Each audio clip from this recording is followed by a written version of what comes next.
Okay. Hi, everyone. I'm Ila. I'm a clinical psychologist by training. I'm also an art based therapist by training.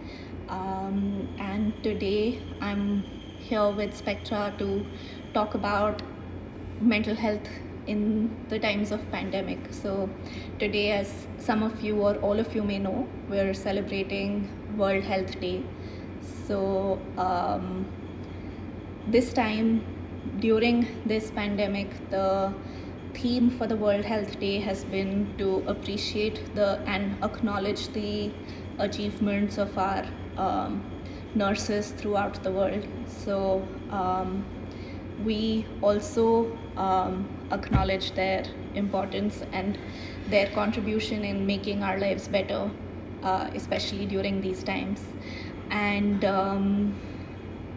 it's important that Spectra could see and acknowledge the importance of mental health at a time like this, and take into account that it is it is our mental health which is also affected during the time of a pandemic. So um, and and and to sort of check in with each other about what's really happening with all of us and how we can support and help each other through these times better. So we will also be taking in all of your questions at some point. I thought I could briefly touch upon a few of the things that have become difficult for most people right now in the time of social distancing. We as humans are supposed to be social beings. We like feeling connection. We like and we feel safety in that connection, and we have a lot of comfort in that connection. So these times of isolation, quarantine, and social distancing challenge that very core need of ours, and hence become important for how it impacts our mental health. It's also important to sort of look at that these are unique times in terms of the challenges that are being sort of put in front of us. We are expected to work from home. We are expected to keep our distance from each other. We're expected to have a certain level of tolerance for the uncertainty that comes with this time. So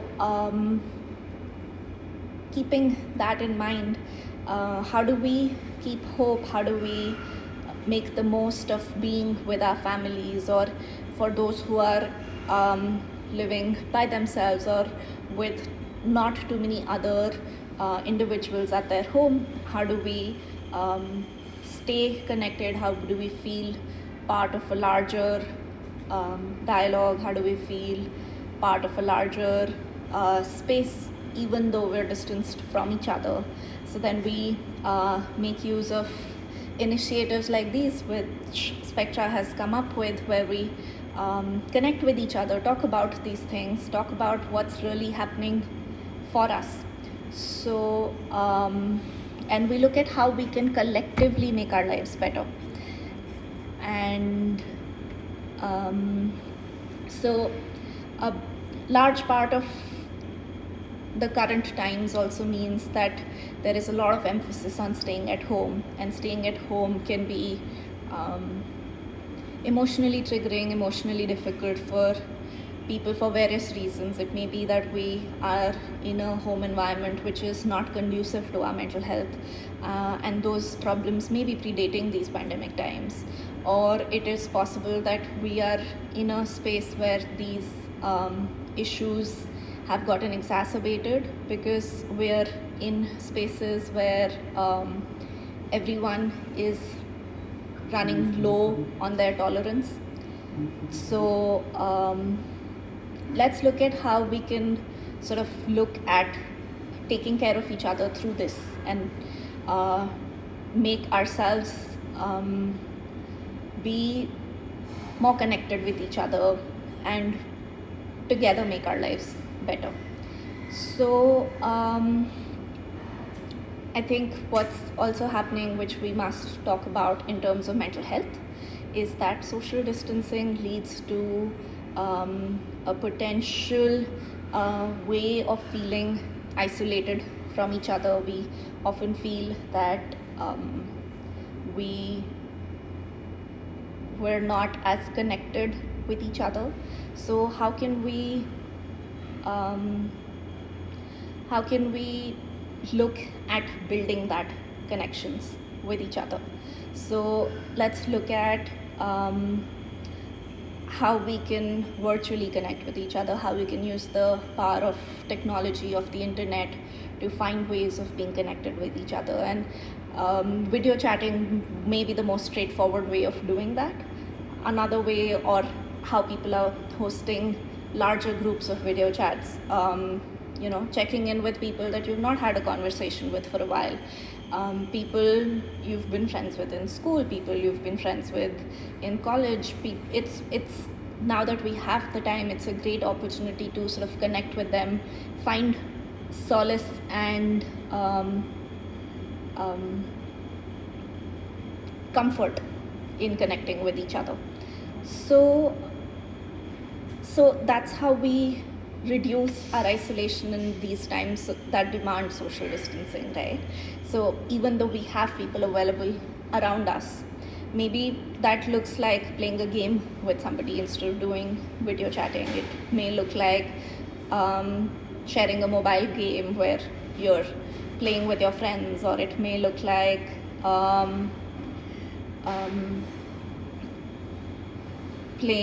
sharing a recipe. So if you're stuck by yourself, call upon your parents, not just to talk about how they're doing, but also about everyday things like, hey, why don't you tell me how to cook this, so that everybody feels more together. You're right, so some people are saying that video chatting is really helping, and what else can we do through these mediums? We could connect over, say, decide to have a picnic. We're having really great sunny days, so go sit in your balcony, tell your friend to do the same thing in their balcony. Sit, have a conversation. Maybe that's what we do over the weekend. And that's how we make sure that we are still able to build some sort of connection with each other. What are the 3 tricks, exercises we should practice every day to manage our mental health? So there are a couple. So I think the most important bit right now is that we need to start setting intentions for our days. So when we wake up, because being in the same environment the whole time can get very monotonous, it would be that one of the most important things that we do for ourselves is that we try to stick to what was our routine prior to us being in lockdown. We try and approximate our original routine as best as we possibly can. So suppose, we're working from home, we really get dressed for that. We put on clothes, we make ourselves presentable, we make a space for ourselves in our house, which is the work corner, so that there is mental boundaries that we make for ourselves.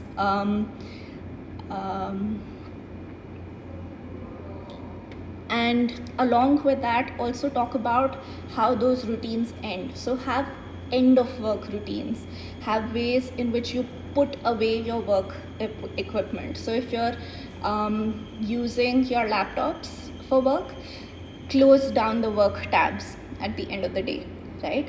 Make it a definite end to the end of the work day.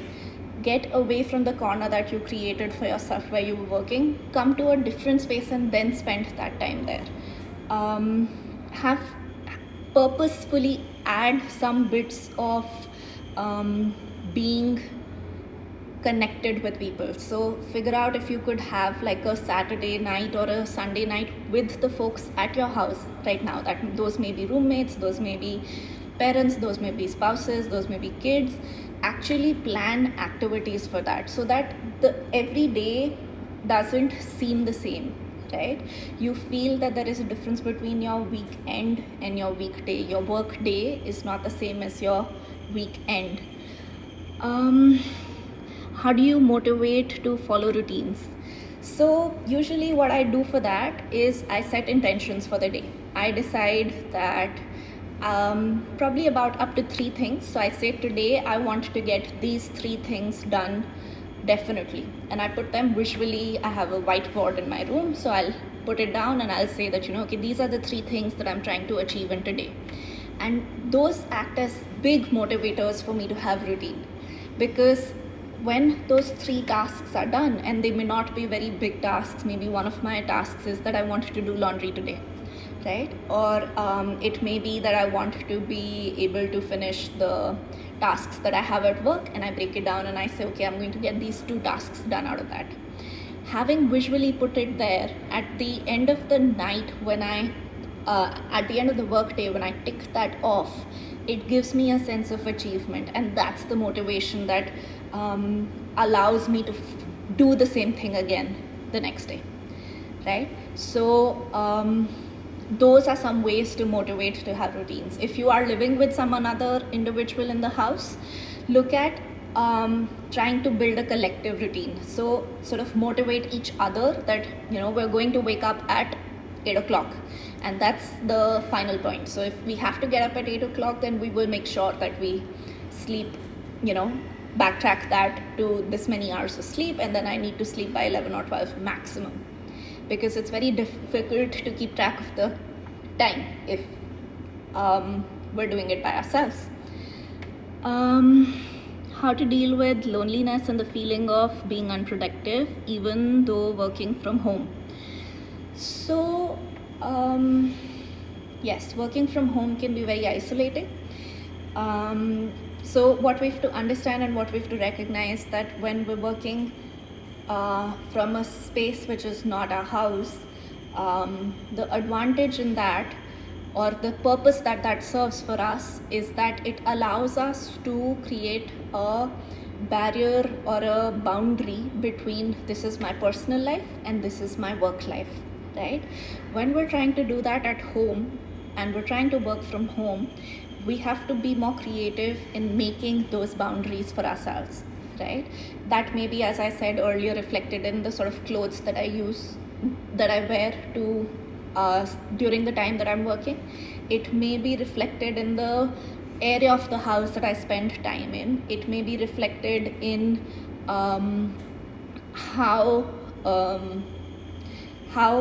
what my end of the day rituals look like. So maybe how did I unwind prior to being in a lockdown? What were my ways of unwinding prior to this, when people felt, what was your post-work routine that looked like?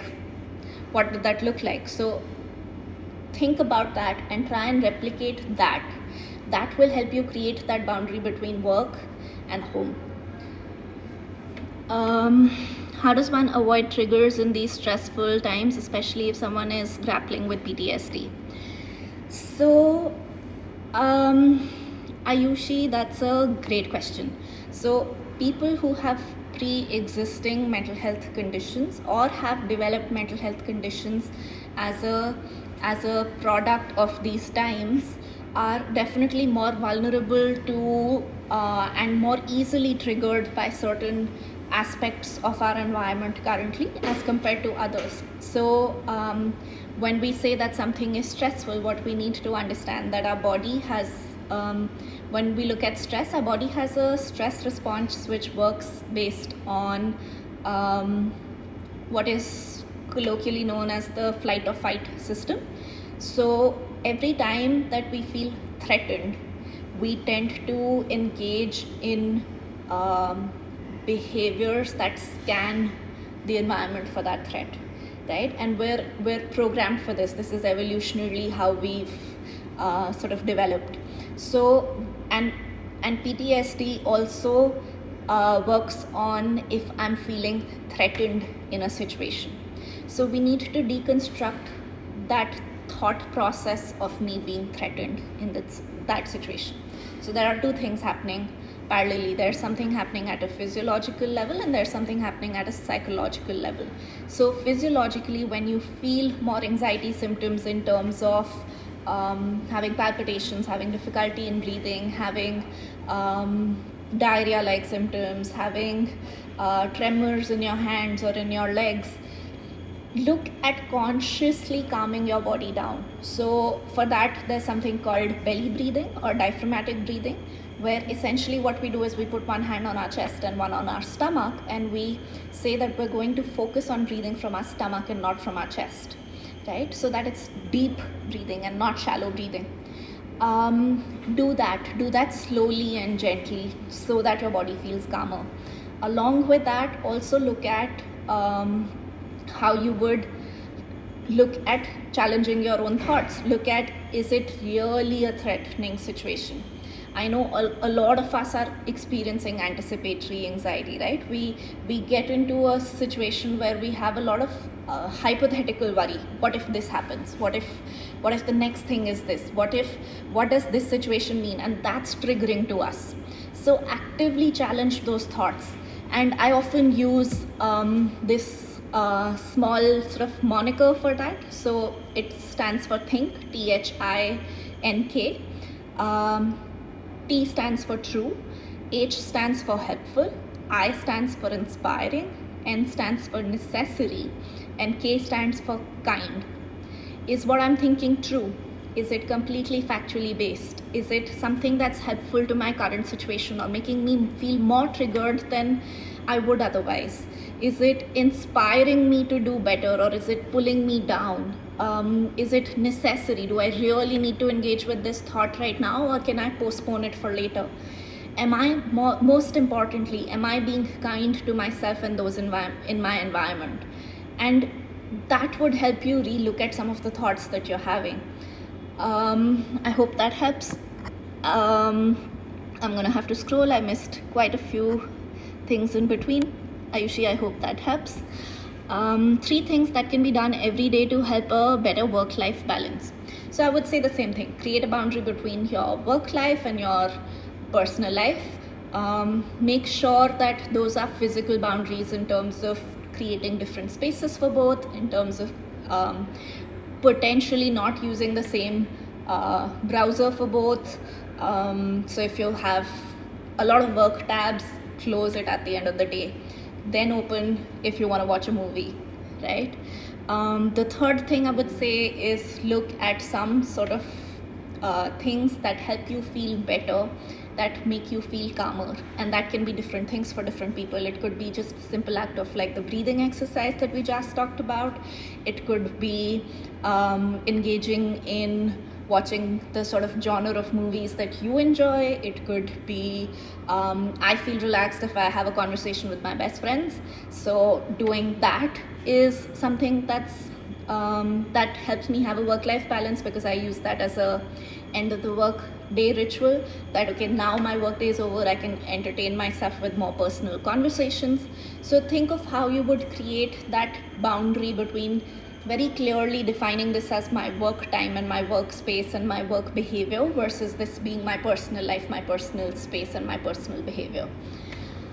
Shailendra, how do we deal with conflicts between couples? Yes, so I think it's important to understand that a lot of us feel extremely triggered right now. So that means that what's really happening is people are in all situations grappling with a certain level of uncertainty, right? We are not sure, everything doesn't seem in our control. So it's important that we try to acknowledge that anxiety and that uncertainty in each other. And maybe that understanding and acknowledgement will reduce some of our conflicts, because a lot of our conflicts arise from us feeling that our partner does not understand what I'm going through. It may also be important at the same time to communicate to them how you're feeling in the current moment. So having a lot more I sentences, talking about I am feeling low today and can we do something about it, rather than taking a blaming stance where we say, okay, you're always sitting on the couch and that's making me feel low, right? So owning responsibility, fighting like a fair fight with each other, where we're trying to help each other through the process. Chavi asked how to manage anxiety. So I briefly talked about this. So when we're talking about anxiety is happening at multiple levels, right? So we're looking at it as something that's physically impacting me as well as it's mentally impacting me. And when we have the triggered fight or flight response, that's both physical and mental. So we need to look at sort of managing it at both levels. Doing physical things. If you're somebody who enjoys some sort of yoga or a physical exercise, doing that helps us deal with the nervous energy that sometimes anxiety creates. Exercise is also good for our mood. It inoculates us against some of the stresses that current times are providing. So maybe taking up like a collective fitness class with your partner, saying that okay, both of us are going to get up and we're going to follow this online video and we're going to do 20 minutes of exercise. 20 to 30 minutes is what we're looking at on at least 3 to 4 days in the week, and that's enough to bring some change in my mood. That's enough to inoculate me to some level of anxiety. The other bit of dealing with anxiety is looking at what is mentally happening with me. So looking at, am I engaging in thoughts that are not helpful to me? Am I constantly scanning my environment for what threat is going to befall me now? Am I catastrophizing, okay, everything's not going to work out? Or am I creating those hypothetical scenarios that I'm worrying about? What if this happens? What if this is not working out? Am I doing some sort of fortune telling where I'm saying that, okay, I know this is not going to work out? So use the think strategy, use the THINK that we just talked about, and challenge those thoughts. Automatically give yourself that, maybe instead of immediately reacting to the thoughts that we have, give yourself like a 20-minute buffer. Give yourself time to think about it before you act on it.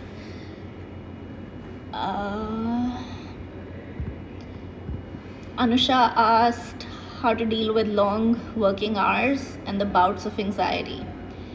So that's true. So for a lot of people who are working from home, what started happening is that we're working even longer hours.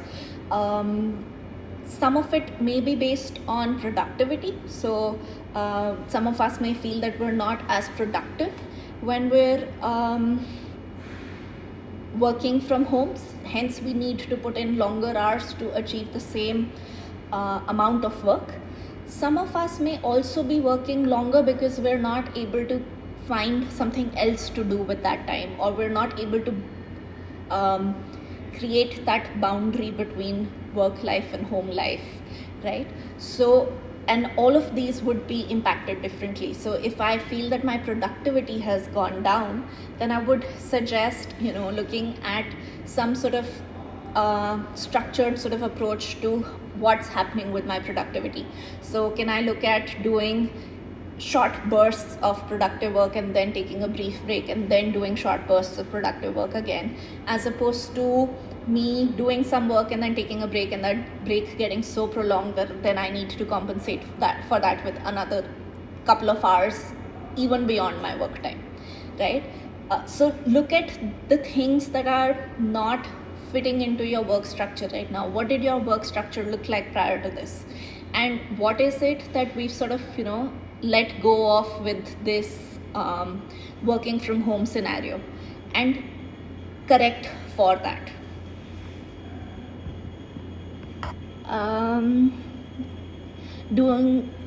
Mr. Datta said doing meditation can actually help to keep stress in control. That's true. If you're somebody who's able to meditate, who's had some previous experience with it, or would like to try it right now, meditation has been scientifically proven to build a lot of emotional resilience for people. So taking up, brief meditating apps maybe for just 10 minutes a day initially would be how I would recommend we start. And once we get the hang of it, we can even increase that time to longer. Ayushi, thank you. I hope it helps. Hi Nishant. How do you handle the feeling of being scattered? So you'll have to probably explain to me a little bit what we mean in terms of scattered. What I'm understanding, or what my interpretation of that is, that maybe we feel that there's too much going on, we're not able to really focus on anything. So if that's the case, that could be because we have too much on our plate, right? So what's happened with working from home is also, and it's also led to an increase in our home chores. It's increased the number of things sheer number of things we're expecting ourselves to do in a day. So look at how do we minimize our effort in that. If I am also expected to cook for my kids while having a 9-to-5 job and somehow also focus on their education, it is a lot for me to take on, and it can make me feel scattered. So if that's making me feel scattered, look at how do we minimize the amount of effort and energy we have to put into these aspects. Can I cook something which is not something that I have to consciously stand in front of all the time for the cooking to happen? Can I sort of bake things, for example? Can I look at maybe getting somebody to help me with the chopping bit at least? Can I look at maybe not deciding to clean and do jharu pocha every day, or maybe do it in phases? Today I do one section of the house, tomorrow I do another section of the house, so that I don't feel so stretched thin at the end of the day, where all of my energies are not so scattered across the field that I feel completely drained by all of it. How to get courage to exit annoying WhatsApp group? So I would say that's a very important question to ask, especially because right now what's happening is that we are being bombarded with a lot of information, and that information is extremely triggering sometimes, right? It's almost like there are live counters and numbers, and everyone's very focused on where the numbers reached and what that means, right? But that information can also be extremely triggering for me, because it makes me again go back to those thoughts of the hypothetical worry and of catastrophizing and of feeling that something is absolutely going to go wrong with me, right? So maybe limiting what we are exposing ourselves to, and recognizing that social media, including WhatsApp, is one of the most major sources of how people are constantly bombarded with information, and much harder to sort of say that, okay, I don't want to be here right now. So I think we would follow the same thing that we would follow with if we were doing this in person. So tell people that, I'm not comfortable with the conversation we're having right now, or I don't want to have this conversation at 10 o'clock at night because it worries me and it doesn't let me sleep properly. Hopefully people on the group understand that. If they don't understand that, at least mute it, right? So that it's not constantly information that's being bombarded on us, and it's not pleasant information, right? So I would suggest taking it up and saying that, hey, people in the WhatsApp group, right now you're being extremely annoying and insensitive to my needs and to the triggers that I'm experiencing. And can we sort of collectively decide what the basic ground rules of being on this WhatsApp group are? And hopefully people will understand that, because a lot of us are going through the same thing, and maybe we're just not thinking along those lines. So if you bring it up, maybe somebody would sort of, say, yeah, I feel that way too. And that's how we get that conversation started, and maybe that's how we build some sort of collective taking care of each other, making each other's lives better.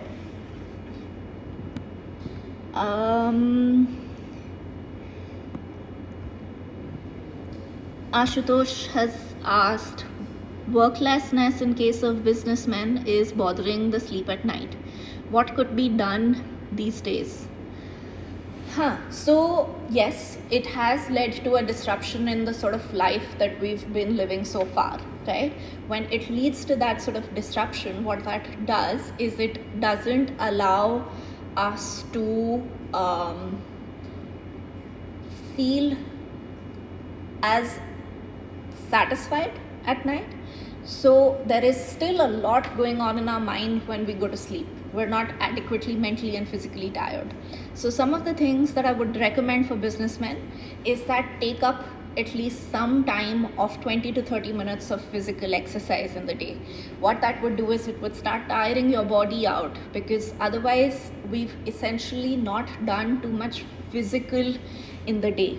And what that does is it leads to us feeling that, there's no beginning of the day and end of the day. So having beginning of the day rituals and end of the day rituals also help.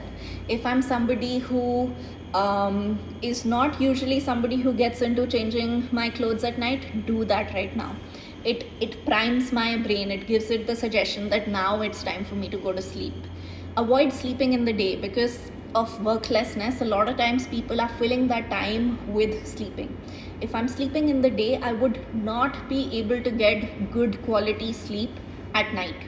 So avoid using sleep as a way of filling time. Look at what else can be done to fill that time. Look at whether that means that you play cards with your family. Look at whether that means, if there is no family available for you to do that, maybe we play solitaire on the computer, right? But look at consciously making an effort to not sleep during the day. Look at fixing the time that you want to go to bed and get out of bed, and avoid using that piece of furniture for anything else throughout the day. Because if I'm sitting in my bed and I'm eating and I'm watching television and I'm chatting with other people, then my mind does not anymore associate the bed with comfortable, cozy sleep. It associates it with being completely active and looking at other things. So creating again those sort of specificities for yourself, looking at making a night ritual, those things would help you with your sleep. How do you deal with negativity that comes with everyone else around being stressed? That's true. A lot of us are surrounded right now by people who are extremely anxious about what's going on, right? And when we talk about that they're extremely anxious about what's going on, we're all on this spectrum of experiencing uncertainty. When something like this happens, our first reaction is shock. We feel that, how could this happen, right? Then we go into a space of being extremely angry and irritable with the entire process and feeling that I don't want to do this. I'm going to power my way through this, right? Then we sort of try and negotiate, bargain with the situation, and we say, okay, what is the best that I can make do out of this? And then eventually we say that, okay, I feel too low. I've lost all motivation. And post that, we come to like a place where we have acceptance of this uncertainty. So it's important to sort of recognize that all of us are somewhere on that spectrum, and help each other through those processes. So if someone's getting extremely agitated with you and being extremely negative and saying that, very irritable, saying all sorts of things that are pulling you down, recognize and identify that they're struggling with that, and maybe reflect that to them. Say that, I know it's been a difficult day for you. What can we do to make it better for each other, right? Instead of responding with anger back at them. Or if someone's trying to negotiate, and a lot of times elderlies, at least in my life, are negotiating that with me. They're like, okay, maybe what I can do is I can just go for like a 40-minute walk, and then we'll worry about the consequences later. So they're bargaining with me. They're trying to make this as tolerable as possible for themselves. And recognize that, identify that they are also struggling in that situation, and if you were bargaining, how would you sort of handle that situation? And if nothing's working, then also it's okay to take some time to withdraw from that situation, and then later say, okay, this is getting too much for me, why don't we take half an hour and then we'll come back and discuss this, so that negativity doesn't escalate in our mind. One thought builds on another, then builds on another, then builds on another, then builds on another, and that's how our anxiety becomes too much. If we stop the escalation, we say, okay, I recognize that this is a negative thought, but I need time so that I don't build on top of this while discussing. That would bring some of the anxiety down, that about all of the negativity that we're discussing. Thank you for hosting this chat, Spectra team. I completely agree. I think they need to be applauded for the initiative that they're taking. Some suggestions on how to be mentally balanced during the transitions we all are experiencing in terms of coming into this environment and then going back to normal life. I think the most important would be to recognize that it's going to be a process and not a day. So when we're transitioning back, not to have realistic expectations of what's really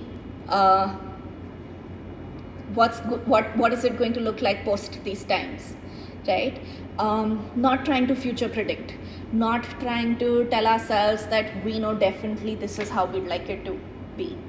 While that can also be motivating and keep us going in these times, it can also sometimes set us up in ways where it again is a shock to our system, because it's different from what we expected. It may not be better or worse, it may just be different. So having that sort of awareness and acknowledgement that we're all in this together and we all have hope that we'll get through this and we'll all transition back to our normal lives, and sort of holding each other through that. Relationship issues between couples are quite common. Yes, they are. Having to spend all of your time, and not just between couples but also between families, spending all of your time between family members for such prolonged times may be triggering for certain individuals, because they may not have the most helpful, supportive, conducive environments to begin with. And I think it's important to recognize that. It's important to connect with our friends, and it's important to recognize that they may be struggling with that. So if we know that there are people who are with families, with spouses, with roommates, with flatmates who they have had rocky relationships with, consciously taking the time out to have conversations with them, giving them a space to vent, making them feel that they're not alone in this, that even though this is extremely it feels extremely charged and triggering right now, that you're there to listen to them. And that would be how we would be supportive of each other.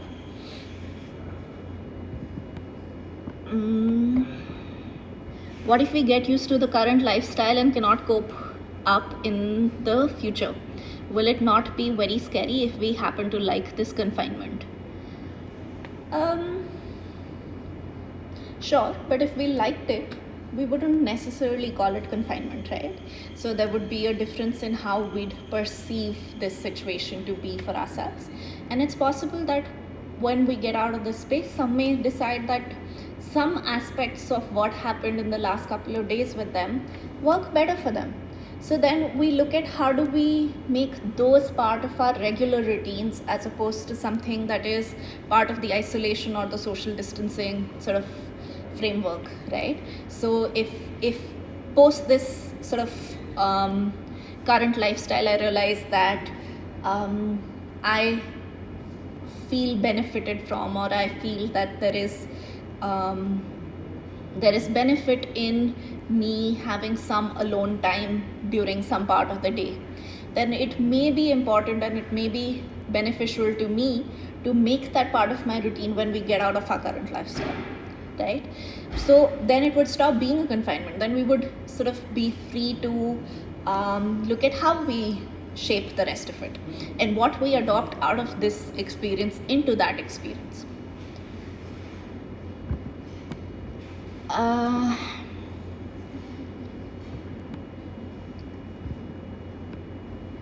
Can you please suggest a short activity for stress buster or the anxiety of being isolated from the nature?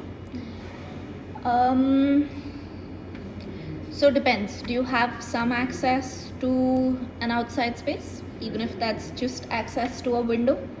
If you have that, then I would suggest then taking out some time. If you enjoy reading, if you enjoy food, if you enjoy talking to people, do that, but in the presence of nature. So sit by your window and do that, so that you don't feel as cooped up in an indoor environment, as opposed to what would feel a little more open, a little more larger space. So make use of your balconies, make use of your roofs, make use of your verandas, windows, sit by them, observe some bits of nature throughout the day, and maybe that would help. Just today somebody narrated to me that they're spending time with a balcony party. So this individual has actually decided to have a balcony party where they've invited their neighbor and they're going to cook food for themselves individually and sit at the balcony and talk to each other. So redefine what spending time at home looks like. I know because we spend a much shorter time at home because of our work lives, we're used to using specific parts of our house. It's also okay to look at where else can I spend that time within my house, right? Because the important bit is keeping that social distance, but not letting life stop in the process.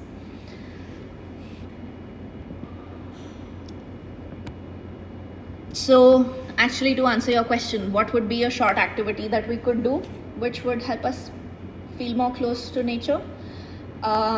Maybe do a nature sound based meditation. Look at adding some sort of nature sounds to your day, or look at doing some sort of artwork or some sort of music that helps you feel closer to nature. I hope that helps. Thank you for your valuable inputs, much appreciated. Thank you, Chintan. Any particular activities or types of things we should avoid, like very fast music, that is rock, metal? Do such things subconsciously affect our patience levels? If you're feeling emotionally triggered at that time, if you're feeling physically tired, drained, and you feel that the presence of metal or rock music is agitating you more, then I would say that yes, in that situation you could avoid it, but there is no actual direct correlation where we say, okay, avoiding rock music is how we keep ourselves calm. Some things that we could do, some activities or types of things that we should stay away from, is looking at what sort of information we are exposing ourselves to every day. So looking at news, looking at social media, looking at conversations within the house, looking at conversations on video chats, looking at our WhatsApp groups, making sure in all of this that we limit that exposure. So, deciding specific parts of the day when I'm willing to engage with that information. as opposed to other parts of the day when I don't want to engage with that information. So that escalation that we talked about, that we're building one thought on top of each other, which is leading to anxiety, is not happening. That we're stopping that.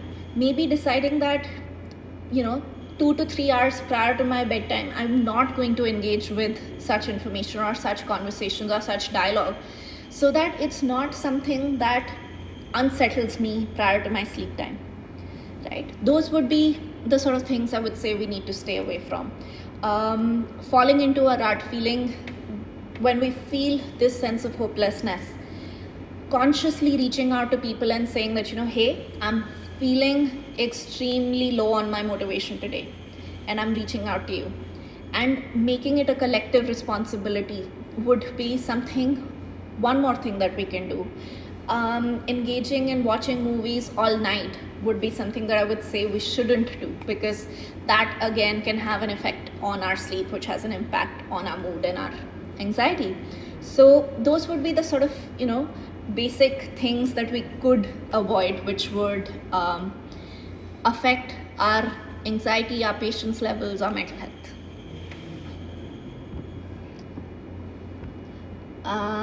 Thank you. I find very hard to meditate. Share some small tips. So it's also okay to not be able to meditate.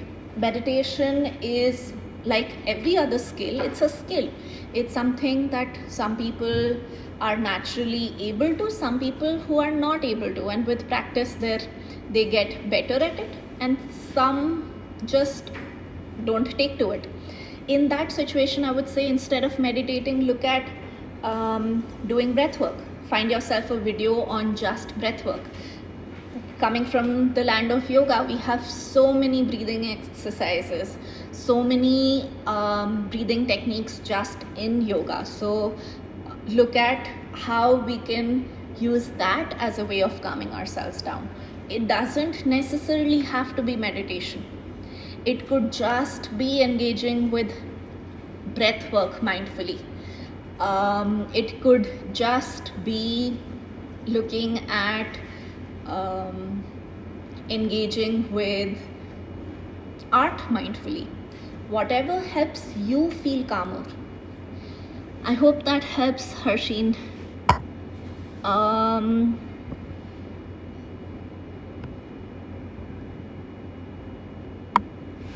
So there's been a question, any tips on improving relationships, because there is a lot of mood swings right now. So we're talking about two bits here, right? We're saying that there is relationship issues, then we're also saying that there are mood swings. So let's look at the second bit first. What's leading to us having mood swings? What's happening that's making us sort of go all over the map in terms of our mood? Are we getting easily triggered? Are we so wound up, so stressed that it's taking us all over the map all the time? Is there something else that's happening that's leading to us feeling that we're not able to feel in control, and that's making our emotions go everywhere? What is it really that's making us feel as many mood swings right now, right? So recognizing that and consciously counteracting for those would help solve some of the bit of our relationships, right? Because if we're not as emotionally triggered, so then we will not be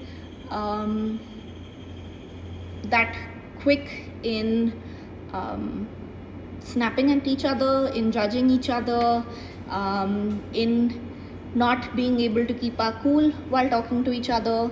So that would be the first bit that I would say. Let's look at why we're getting as many mood swings, right? So That would be the first bit. The second bit would be, how do we work on our relationship? Again, I would say the same way. We work on it by setting our intention. So if we're getting easily triggered by them, then we would say that there are sort of 4 things that we say that we should try and avoid, because they become the downfall of relationships. So things like criticism. Can we have conversations where we're not consciously, where we're taking conscious effort to not criticize each other? Can we try and keep contempt out of our conversations with each other? Can we make sure that we're not being disdainful, we're not being sarcastic with each other, we're not saying things like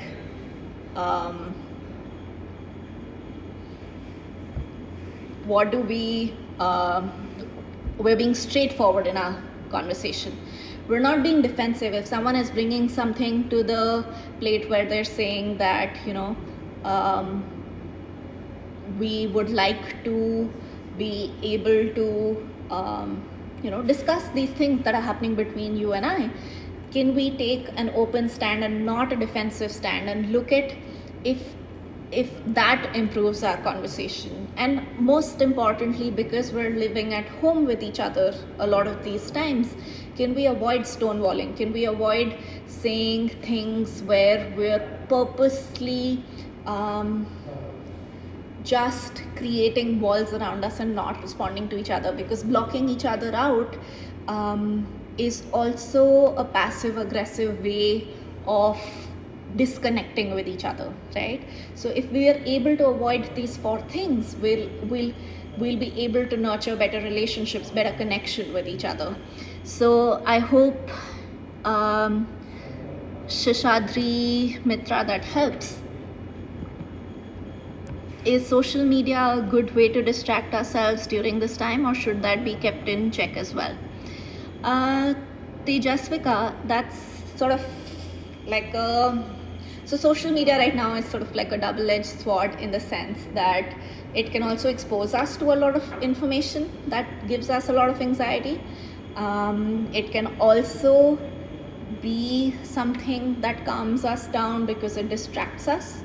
So I would say instead of saying that social media by itself is problematic, or is it okay to use that as a distraction way or not, I would say that looking at what sort of information or what sort of content are we consuming on social media. Am I looking at a cute puppy picture or a video, or am I looking at what are the current stats on COVID, right? They will both have different effects on me. So if we're using it as distracting, then consciously making that effort to not engage in things that are going to trigger me, and following accounts or following conversations which are not triggering for me and make me feel happy, would be some of the things that you could do about social media. When I'm lonely, should I listen to sad songs or happy songs? I would say anything that's going to make it make me feel lower, pull me down, would be something that I would avoid. On the other hand, if that sad song makes me feel very understood and it leads to a lot of sense of appreciation and catharsis, then it may not be such a bad idea. So look at what that song is doing for you, rather than if it's a sad song or a happy song. If it's making you feel understood, if it's making you feel like you got a release for that emotion, sorry, you got a release for that emotion, then maybe that song's not such a bad idea. Right. So how do we deal with anxiety and stress others are feeling around me? By supporting them. So if someone's really anxious or stressed around you, look at what you can do to be a listening ear to them. If it's people younger than you, maybe giving them age appropriate sort of information so that it doesn't feel as vague and confusing and anxiety provoking to them. The same goes for the elderly. Deconstructing the dialogues around into basics, so वो इतना it doesn't feel as big an issue. Bringing it down to the personal levels of what it means for you and I instead of the larger picture sometimes. That can reduce anxiety because it takes away some of the threat and the catastrophizing that we're feeling. So those would be some of the things that we would look at, how we support others feeling the stress and the anxiety, right? Generally having empathy, generally being available for each other, generally letting others know that we're there for them, like Spectra is doing this today, to create a space, to create a platform to say that, hey, we're in this together, we have to make our lives better together.